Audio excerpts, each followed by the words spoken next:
Okay, I'll call this July 20th, 2026 work session and board meeting to order for the Jackson County Board of Education. First item on the agenda is our budget hearing. By state law, we have to have our second budget hearing, I believe. So if anyone would like to address the board on the budget, or Aaron, if you want to talk, please come to the podium. Go ahead. To talk. Is that how it works?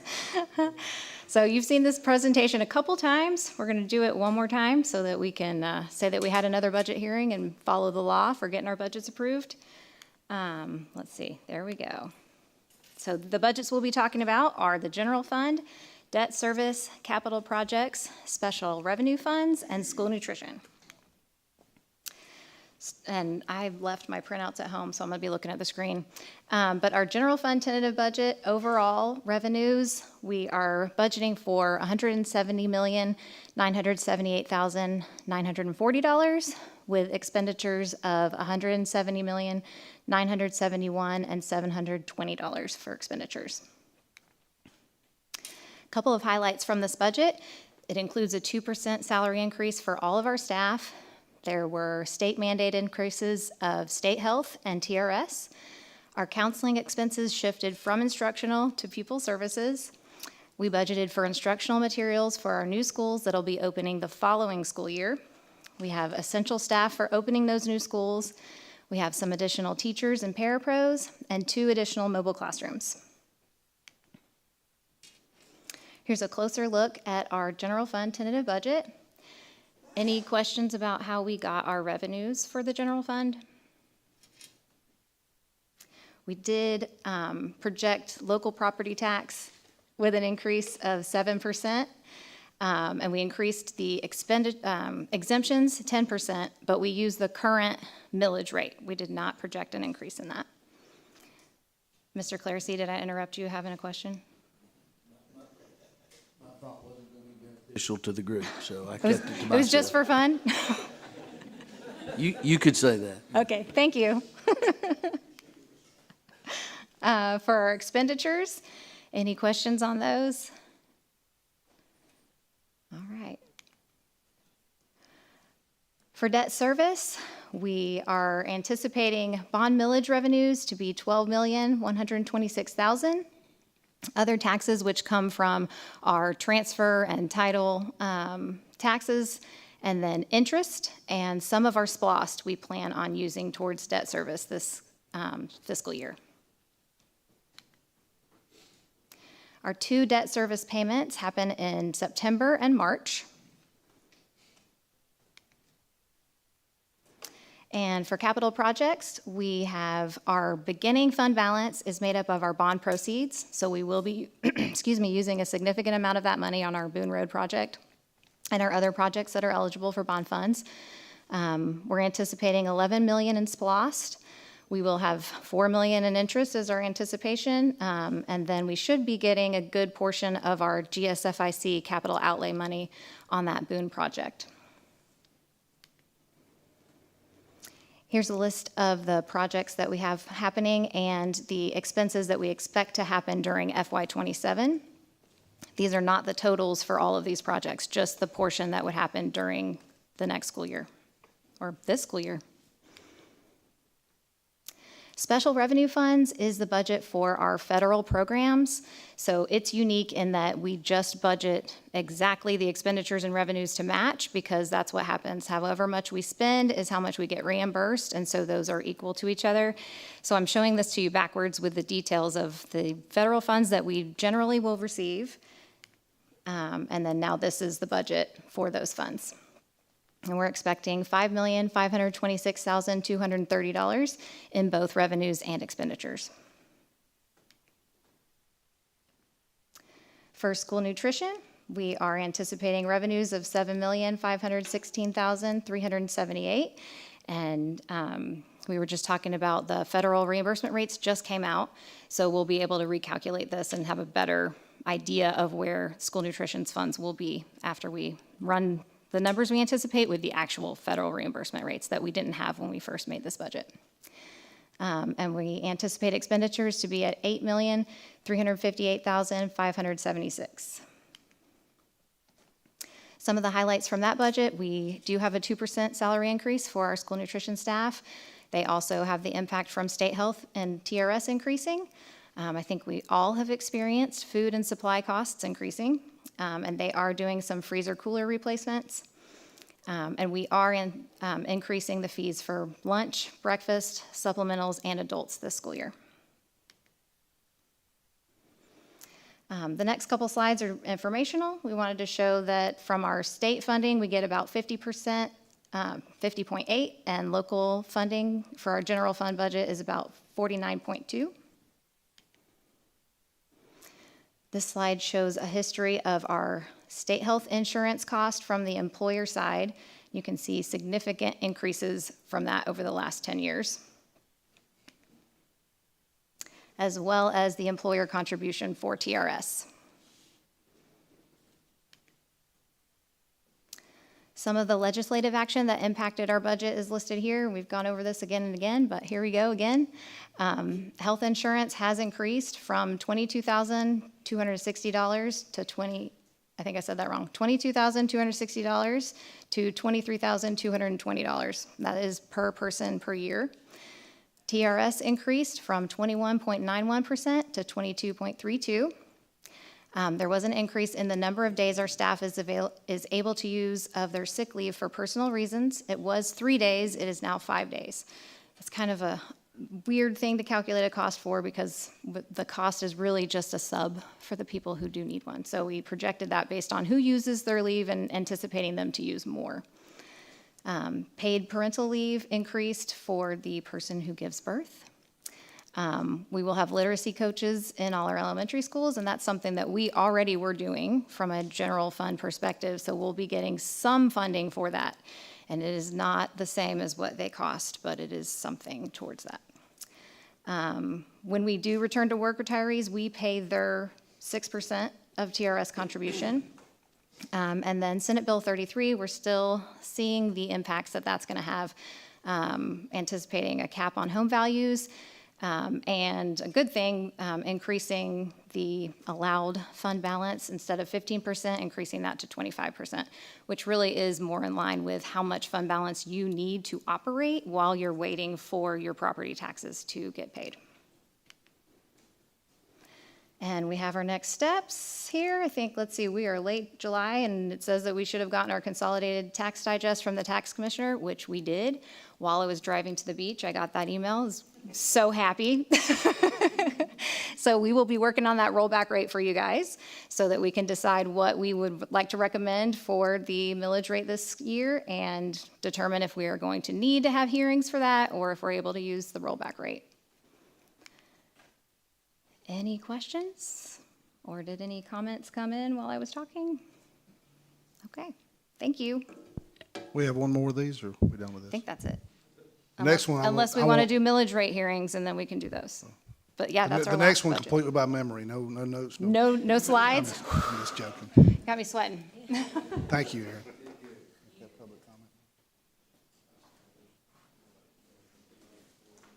Okay, we have no public comments, so we will move on to call our meeting to order now for July 20th, 2026 with Pledge of Allegiance, led by Dr. Brown.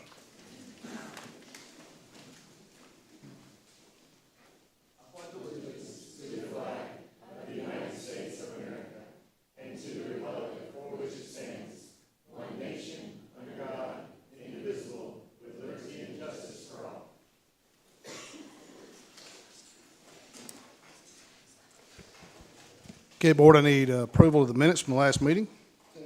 Moved by Mr. Johnson. Do I have a second? Second by Mr. Thank you, Ms. Wheeler. All in favor? Aye.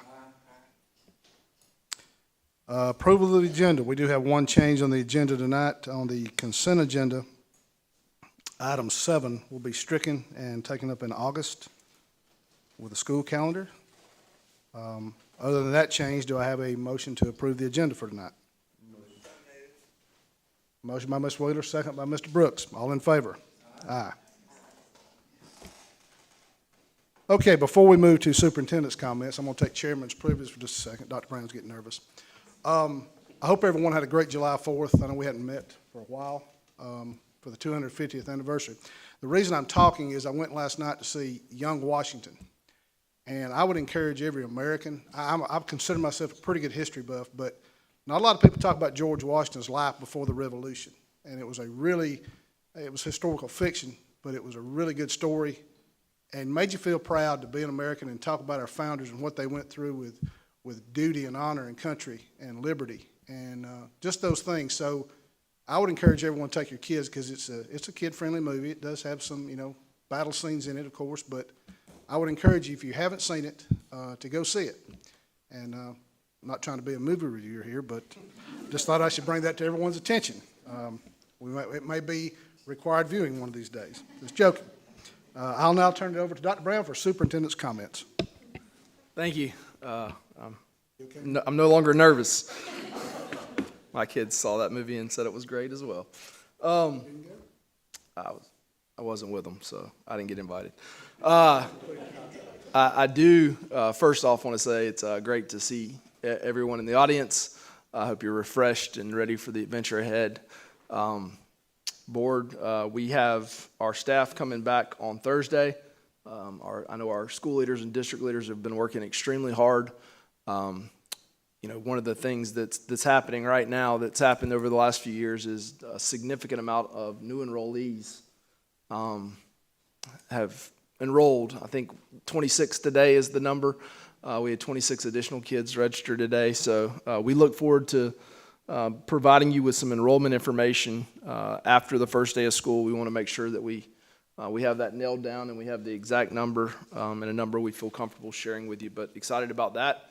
Love to invite all of you. We have Inspired Ed on Friday at Jackson County High School. It'll be an all-day event. How many sessions, I guess we're going to hear that in a minute, how many sessions we're going to have with different people presenting. Some of those presentations will be our own staff. Some of those will be outside individuals coming in to present. Excited about that. And students return next Thursday, July 30th, and that's the reason why we do all of this is for our kids, and so we are delighted to welcome them back. After tonight, board, we expect to have one certified vacancy left for the school year. Really want to say thank you to our leaders, our staff, human resources, for all the work that goes into welcoming those people, starting from the application to the recruitment to everything that takes place to get those people onboarded. Really excited about that, and I think we'll have that position filled before Thursday.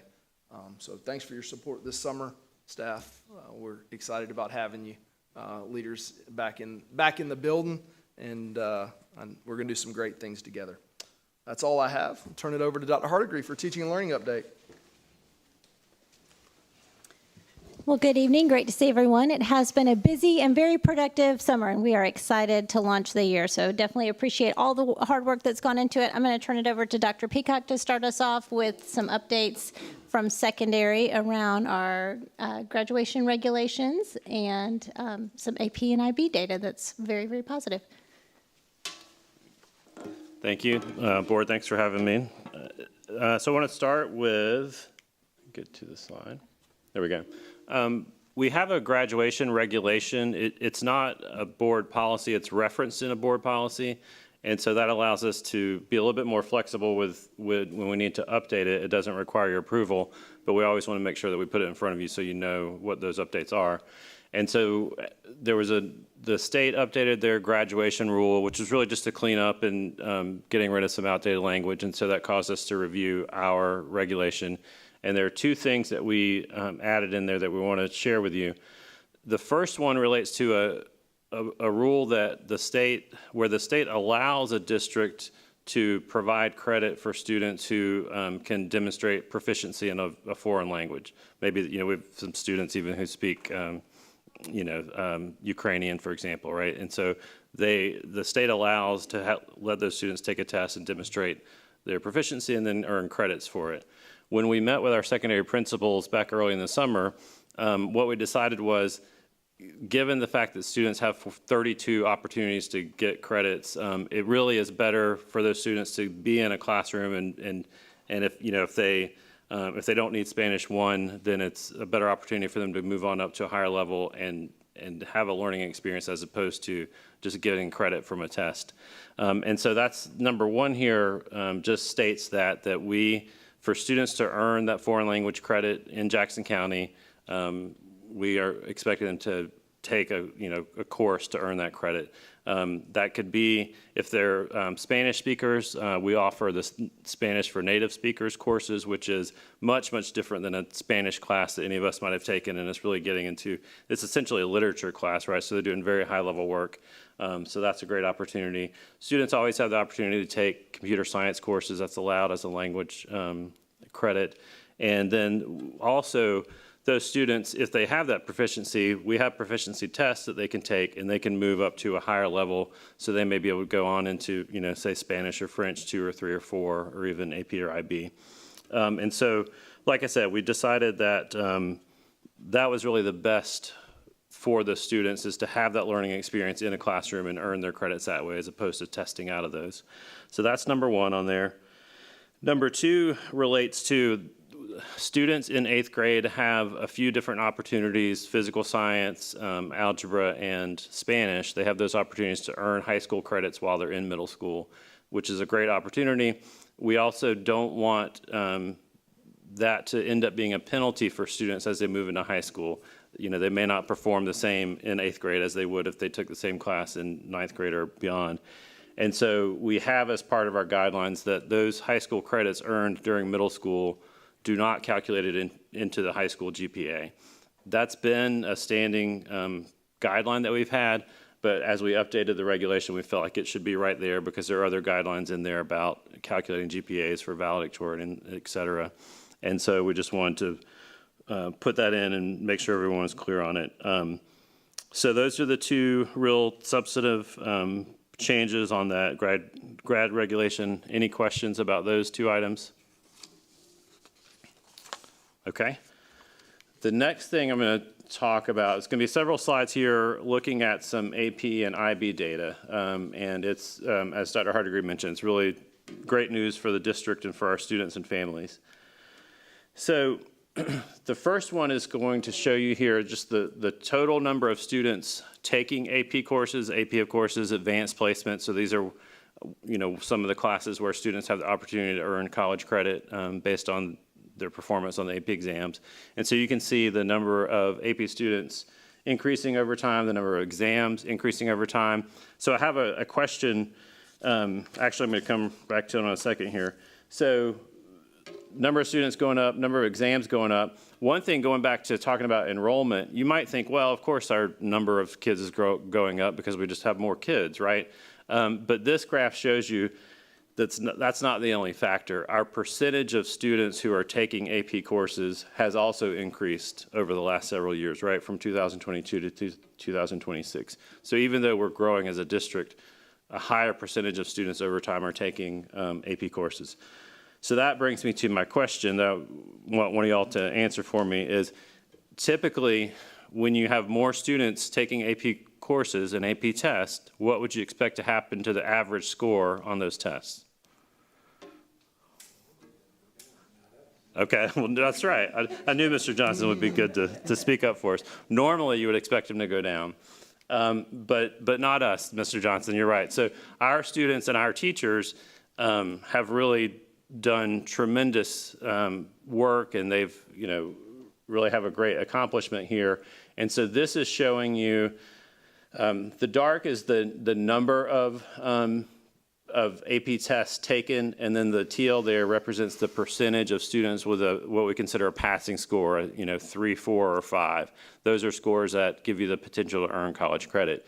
And so you can see from 2022, we were at 50% pass rate with a smaller number of students, and in 2026, with considerably more students, we've added 20 points to that pass rate. So we're up to 70% there. And of course, our goal is to continue improving even on that. But it's really a tremendous accomplishment for our schools, our leaders, our teachers, and our students. The other thing that, when you have students scoring well in those exams, there are also other recognitions that come along with those, right? And so AP designates AP scholars, scholars with honor, scholars with distinction, and those relate to how many different AP courses or exams that you earned a passing score on, and then how high were your scores. So the more that you pass and the higher your scores are, you kind of climb up those levels. The big thing to focus on here, though, is just look at the total number of those recognitions. So in 2022, there were 83 students who earned those designations. And then this past year, 221. So that's a 266% increase, right, over those years there. So again, just really tremendous work by the schools, getting students registered in those courses, and then the teachers supporting them to, work through the course and be successful on the assessments. We'll switch to IB. That's the International Baccalaureate Program housed at Jackson County High School. That's another opportunity for students to do college level work in high school and earn college credit potentially. Here you just see the number of diploma candidates has increased since 2022. But what is also true is there are lots of students who don't do the IB diploma, which, this is a very rigorous program of study. There are many students who take IB exams, which they still, that's equivalent to those AP exams and gives them the opportunity to earn college credit. And so here you can see the number of students taking IB exams, that's the dark bar, and then the percentage of students passing those IB exams. That's earning a 4 out of 7 on IB exams. But again, more students taking those exams, pass rate higher than if you look back to, or more, rather, not so much the pass rate, but more students passing those IB exams in recent years compared to the previous years. Okay. So then, what does that all mean, right? I mean, as stewards of public funds and servants for our community, right? We want to kind of think about how are we giving back to our community? How are we benefiting our community?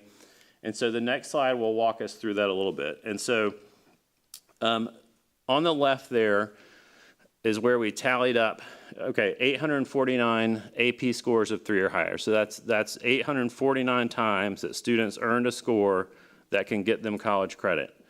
107 passing IB scores. I haven't talked about dual enrollment, but that's included here. Of course, that's when our high school students take college courses directly, and if they pass that class, they get a college credit directly, right? So we had this is all just for last year, 866 credits earned through dual enrollment for academic courses, and then you had the 73, those are dual enrollment courses that are more on the technical college level, CTAE electives courses. In the middle, the 1,500, which is next to those top 3, that's the approximate cost of one course at UGA, right? So if I've made a 4 on my AP Gov exam, I don't have to take Gov at UGA, so that's saved my family $1,500, right?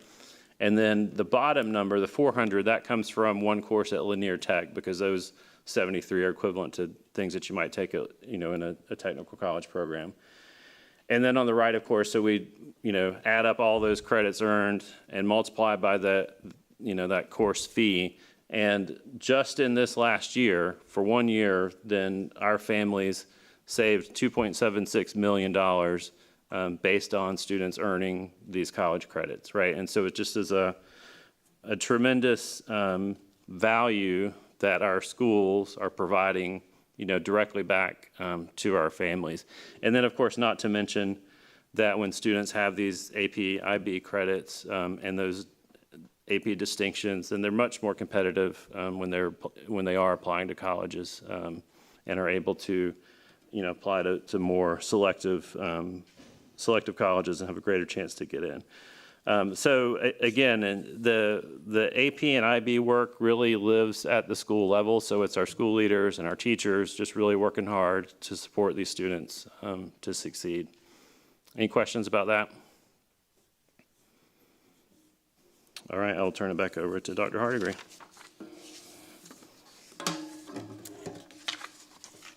All right, and to wrap us up, Dr. Brown mentioned we have Inspired, our big professional learning conference coming up at the end of the week. We are super excited about that, and we have a theme for the year, Unlocking Student Potential. So you'll hear us talking about that throughout the year. We're weaving that into the Inspired experience. We're excited to have Laura Hope Whitaker from Extra Special People as our keynote for the day, and we have over 240 sessions. So I do want to shout out the team that works together to plan Inspired, because it's definitely a huge teamwork event. So it's a combination of HR, PR, our student services folks get involved. Jason Shiver is amazing with facilities. So it just really takes everybody working together. And then thank you to our school leaders for encouraging your folks to present, because that's what makes it awesome, is all of our people getting to shine that day, bringing their best spirit, and enjoying the day together. And I skipped over, but we also have new teacher orientation this week. So we're welcoming quite a few new teachers. That's also a teamwork event. We've already done some welcome workshops where we've gotten them in and gotten their technology, but this week we'll be doing curriculum sessions. Special education did some sessions today. We have elementary teachers tomorrow and secondary on Wednesday. And then our school leaders have special orientations planned for them back at the building as well. So it's an exciting time as we welcome our teachers back, welcome everybody back, and can't wait to meet the families as well. So thanks so much for the time. Any questions for us? All right.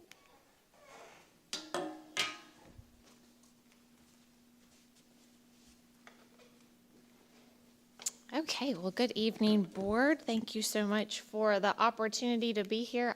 Those aren't mine technologies, so I'll let you just do your thing. I'm gonna drop it. Dr. Brown did let you know we have one certified vacancy left after your approval of the agenda this evening, which is a huge kudos to our principals. And I want to give them a special shout out because they have been working very hard to make sure we get those vacancies filled. Also, in terms of classified staff, we are only one bus driver short right now. So after you approve the agenda tonight, we only are one driver, and I have a feeling Dwayne may already have a name he's going to hand me right when we sit down. But we are looking good both on the certified and classified to start our school year ready to greet our students. Again, thank you for the opportunity to hire early. That has been the biggest of our successes, being able to start in January, and especially a huge thank you to our principals and supervisors for working so hard to get those hires in, and our director of HR, Mr. Nathan Geralds, for coordinating all of that and making sure that stuff is processed as fast as possible. Do you have a question, Mr. Sanders? How many first-year teachers do we have this year? Oh, that's a great question. I know we just pulled stats today. It's 49. 49? Okay, it's 49, Mr. Sanders. That's what you put in your email to me. Okay, good. Thank you. Yep. 25 are UGA grads. Yes. We're off to a great start. Do you this have year. any I more just want- questions? Yeah. We're good. The next question was how many UGA grads, because it was an email. I just wanted to talk about the UGA folks a little bit, and Sure. 25 of the 49 are first-year teachers from UGA. And absolutely. And I will say again, Mr. Geralds has built some partnerships with our local universities. He's been in contact with them and helping us make sure we get those student teaching placements, which ends up turning into new hires. And those brand new teachers had a lot of choices. They had a lot of options on the table from around us and surrounding counties, and they chose to come here. And so that's a testament to our principals who welcome them to student teach and support them and pair them up with good mentor teachers. But we were very thankful to have gotten the cream of the crop this year as far as the brand new teachers. So Well, y'all do a great job working with our universities, because we got UGA down here, we've got University of North Georgia, and those are both outstanding schools. they So, are. Especially We're- UNG, so.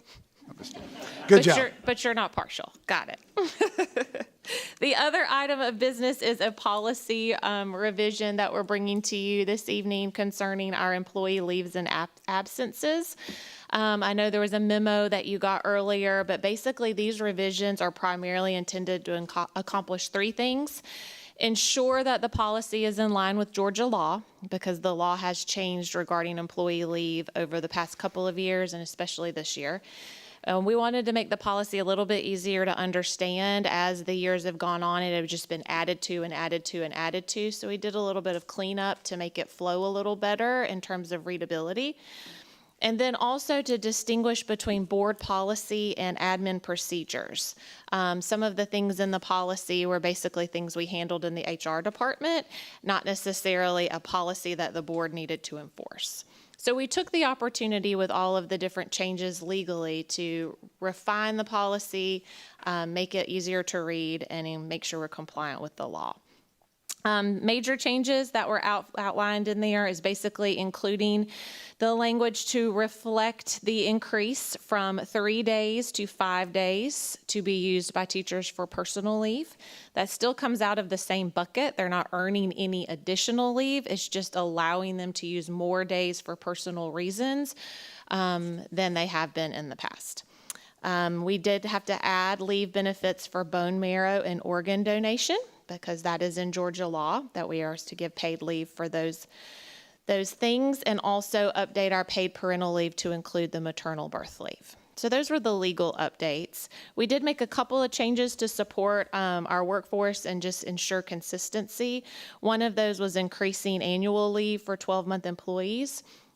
Previously, it was a decimal 0.84 days per month we are changing that to 1 full day per month. So our 12-month employees will be able to earn a total of 12 annual leave days in a school year as opposed to 10. You're welcome. And that does not cost the district anything because our 12-month employees typically do not need substitutes. The only cost that would be associated with that is for anyone hired in a 240 position prior to that cutoff date in November of 2014. They would be eligible to be paid out for that, and we don't have too many of those employees that would be eligible for that. So the cost is very minimal to make that change. We also just updated our unpaid medical leave. That's something we offer our employees who may not qualify for FMLA. In order to qualify for FMLA, you have to have worked with us for at least a calendar year. But sometimes we hire those brand new teachers, and they might find themselves in a situation where they need to take a leave of absence. And this is a way that we can protect them and have something in place that we can allow them to take some time if they need some family medical leave when they wouldn't qualify for it under the federal law. But overall, the revisions basically make sure we're legally compliant and give some clearer guidance to our employees. And I'm happy to answer any questions you may have. 12 days for the administrative employees, that will count toward retirement. They use that for retirement. So annual leave is not eligible for retirement. That's only sick leave. So that is a way that we support our 12-month employees so that they can use the annual leave for any reason. They can use it for a doctor's appointment. They can use it for a personal reason, and they don't have to tap in to that sick leave because sick leave can carry on to retirement. So the sick leave they can use to earn credible years of service or months of service to add to their retirement. So a benefit we offer our administrators and our 12-month employees is to give them that annual leave so that they can use it, and it therefore helps them down the road with retirement. Any other questions? Okay, well, we have that proposal for you this evening to recommend it for approval, and I appreciate your consideration.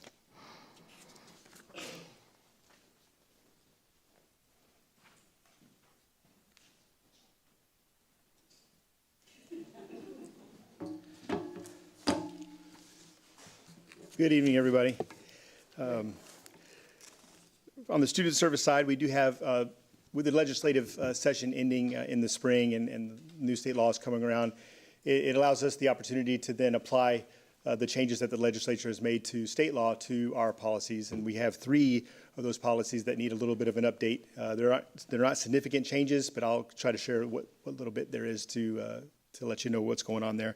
And the first revision that we'd like to look at is involving our electronic devices by students. And as you know, the state passed a law that prohibited students in K through 8 from accessing electronic devices during the school day, so from bell to bell.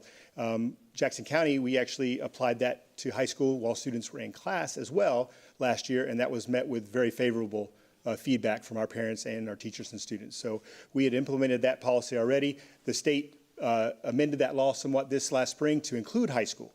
which we had already done. The change for us is that in our previous iteration, we were precluding students from using their electronic devices during their class periods. The new law says it's going to be from the beginning of the day to the end of the day. And so they won't be able to access their phones during hallway time or cafeteria time. But that will be the changes being made there. It's a smaller change for us than it is for many districts, but we've had favorable results of that already. We feel like it'll just be a continuation of what we've already done. Any questions about that policy? Enforcement, how difficult that is. You've been a principal.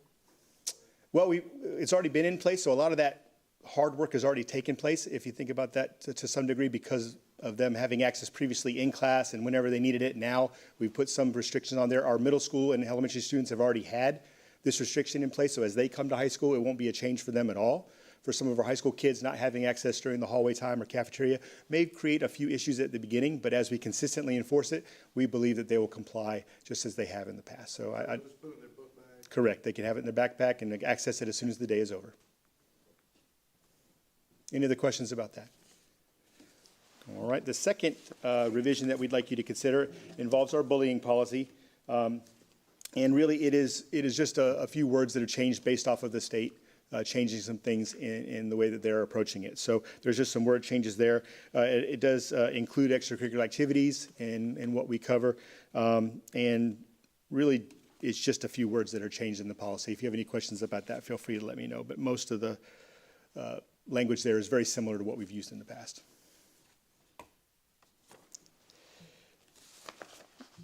The third policy, and I'm going to skip ahead to that, involves our competitive interscholastic athletics, and that is truly just a change in format for the most part. There's very little word changing there in terms of the language itself.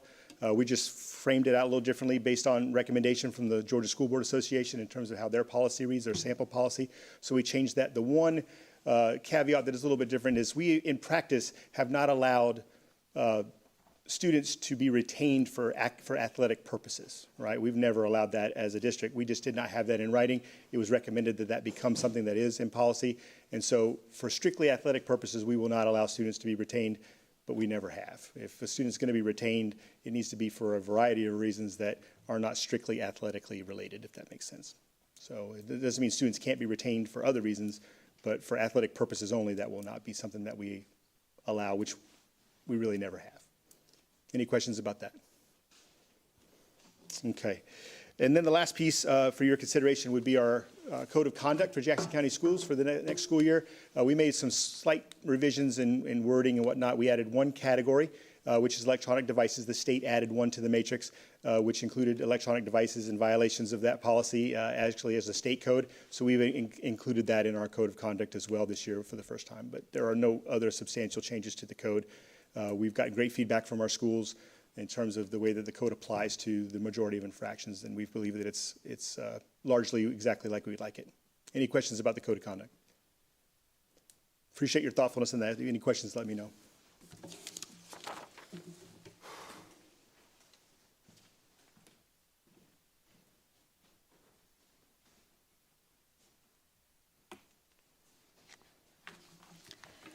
It's me again.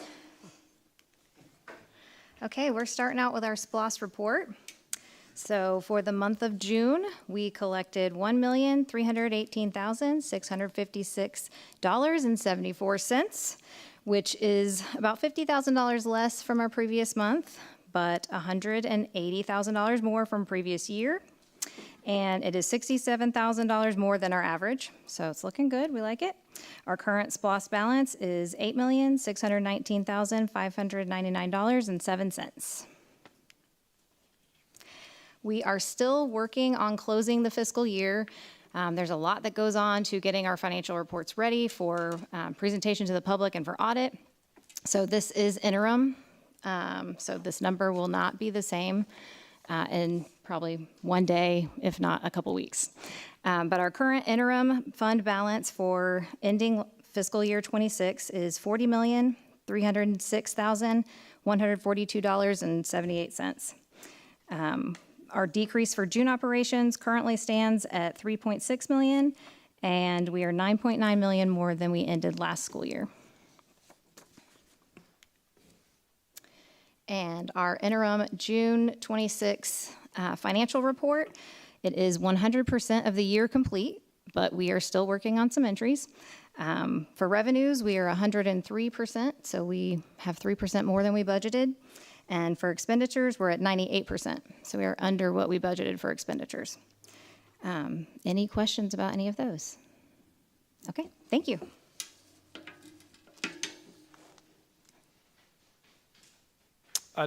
As Aaron sits down, I do want to say thank you to our leaders. That's a team effort to constantly be, we don't just budget one time a year. We're constantly working on that and trying to prioritize what we need to do as a district. And so I appreciate all of your help in working on that to put our district in a very good financial position. Me again. So I am here tonight on behalf of Mr. Hooper to share some of the public relations items. He is at a school PR conference. So if you like what is said tonight, I'll be glad to accept the compliments on his behalf. If you have complaints, I will also be glad to share his cell number with you at the end. He just wanted to make sure you were aware that the 2026 annual report is complete and available. I think you have a copy of that in front of you. It shares our budget, student demographics, and highlights some of our class of 2026 and greatest accomplishments. The main story of the publication this year is entitled Choose Jackson and focuses on why staff and families are choosing our community to live and work in.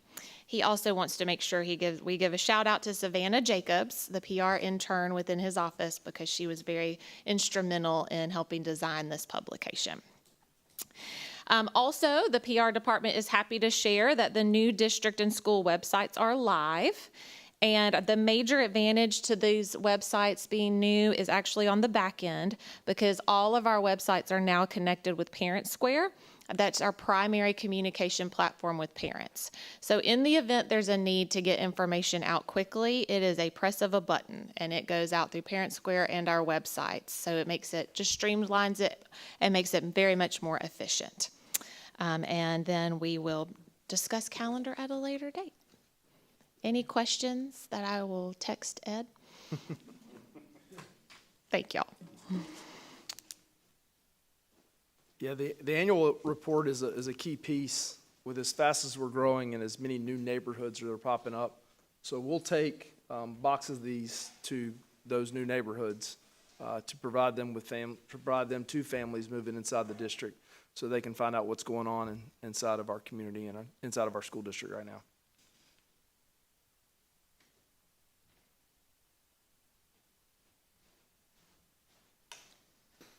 Good evening, Board.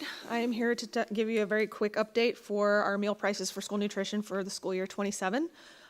We are in a position where we are going to have to raise our meal prices this year in order to maintain a stable budget. We are in line with the neighboring districts, so elementary breakfast is going up to $1.75. Middle school and high school breakfast will be going up to $2. Elementary lunch is going to be $2.25. Middle and high school lunch will be $3, and adult breakfast will each be going up by 25 cents to $3.25 and $5.25 respectively. Any questions for me about the meal price increases? Thank you, Taylor. Thank you.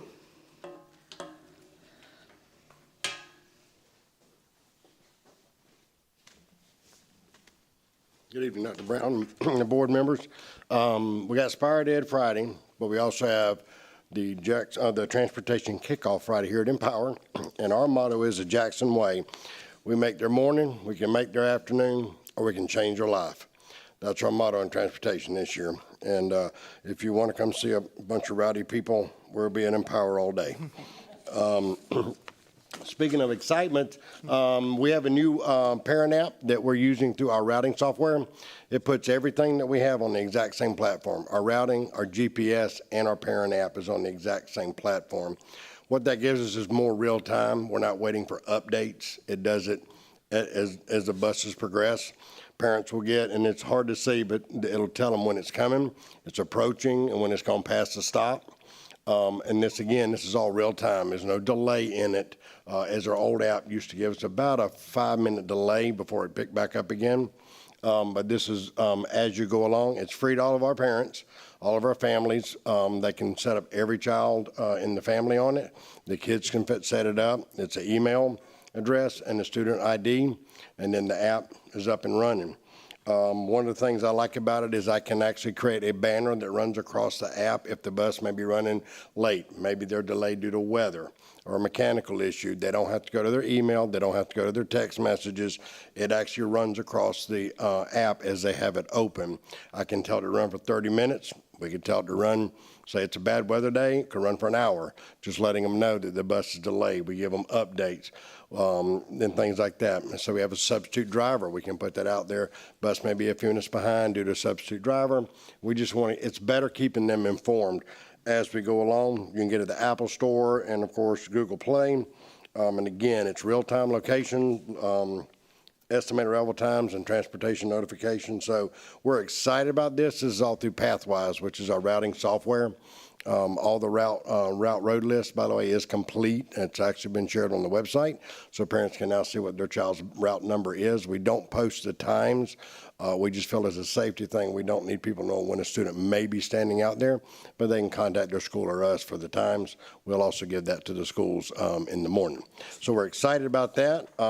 You will see in your book that Ed put out, which is a wonderful book, just some updates for us. We're excited that we have 16 new drivers, and I will see you on that last one because I've got one already. 16, 10 came from other counties, already licensed. And one of my questions was, why do you want to come to Jackson County? Because they hear such great things about us. We got them coming from Gwinnett, Hall County, Gainesville City Schools. I got one all the way from Dalton that has moved close, and instead of driving in Habersham, they're going to come drive for us. So good positive things for there. We have 4 new routes on the west side because we were able to add these drivers. We have 3 new routes on the east side, and our goal on that is to shorten these routes, being more efficient with our timing. As Dr. Brown said, we are growing leaps and bounds. You'll see on there that last year, and of course everybody gives me, how can it be 12,267 students when we don't have that many enrolled? It is a morning route. It's our midday routes that we run consistently, and our afternoon routes that we run every single day. 142 routes, that's higher this year, of course, and we were averaging 9,340 miles a day running our routes. Last year on field trips, we did right at 171,000 miles on field trips. A lot of sports which says we're going further in the playoffs, so we're excited about stuff like that. So again, we're going to provide safe, efficient, dependable transportation while meeting the needs of our growing community. So we got 2 new schools next year that we're already working on, planning for when that comes around so that we're not blindsided and we're ready to go. That's all I have for transportation, unless you have any questions. Thanks, Dwayne. I took some of David's time too, so I'll be brief, hopefully. Just wanted to go through some project updates with you on our site, the Boone Road Pre-K-12 site. The site work on the Sam Freeman is about 75% complete, and the soil cement is almost complete. I tell you, it has changed since the beginning when we started first clearing trees, and it's looking really good. The elementary school, the masonry wall is about 65% complete. The spray foam is in place, and the brick has already started on the project, so very excited about that. I'll skip to the high school. I'll just briefly mention the middle school. The slab on grade is in place for the gym area and band room, and we continue to work toward getting that slab on grade complete in the next coming couple weeks. Skipping to the high school, this building has come along from the incipient stages until the growth stages, and then now it just changes every time I go out there. Very excited to report that we are actually putting rock on the front of the high school over near the weight room, that area, so very excited to see that going up. The steel continues to arrive daily, and it continues to go up in the second wing of that, so very excited about that. The field house continues to progress, and also the stadium grandstand foundations are also complete. This is a site from the elementary school looking west, and then one looking at the southeast, and you can tell the difference in the footprint from even just a month ago what it is now. I will tell you that, I believe if I say this right, the brick has started right here on the other side of the mechanical pit. So, like I said, it's taking shape every day. This is the high school looking north. You can see the admin area and you can see the steel progressing in the wings in the back. The high school stadium, as we talked about before, the grandstands, you can see the foundation pits that are here on both sides, the home side and the visitor side, and then the field house also. Another picture of the high school on the southeast side, and you can see some of the brick that we were talking about on the elementary school that started. And then just a quick overview of the whole site.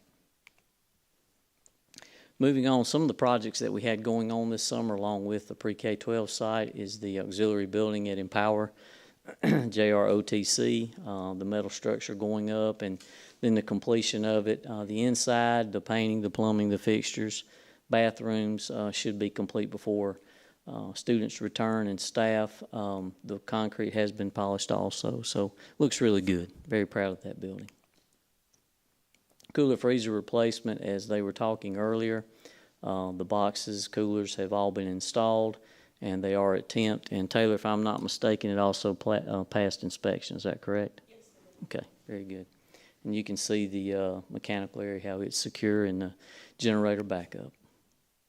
The video scoreboards at East High and Jackson County High School have been progressing, and you can see the steel being set there.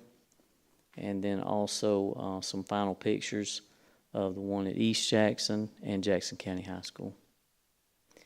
I think one of the things that this picture really tells the tale. This is the before and after picture of the bare sanding of the auxiliary gym at East High, what it looked like before, now what it looks like after. So very pleased with how that turned out. Any questions? All right, thank you, sir. Thank you, board. Appreciate the opportunity to give a quick presentation.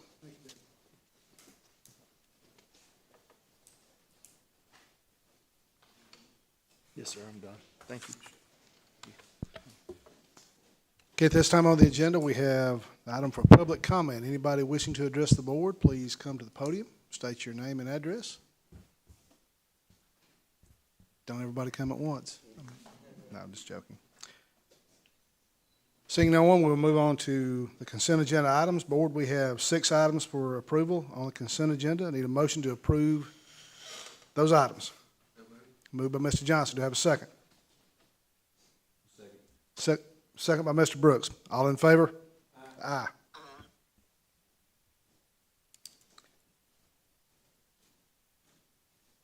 We also have a need for executive session for personnel and real estate. Do I have a motion to go to executive session? Moved by Mr. Johnson. Do I have a second? Second by Mr. Brooks. All in favor? Aye.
I need a motion to come back from executive session.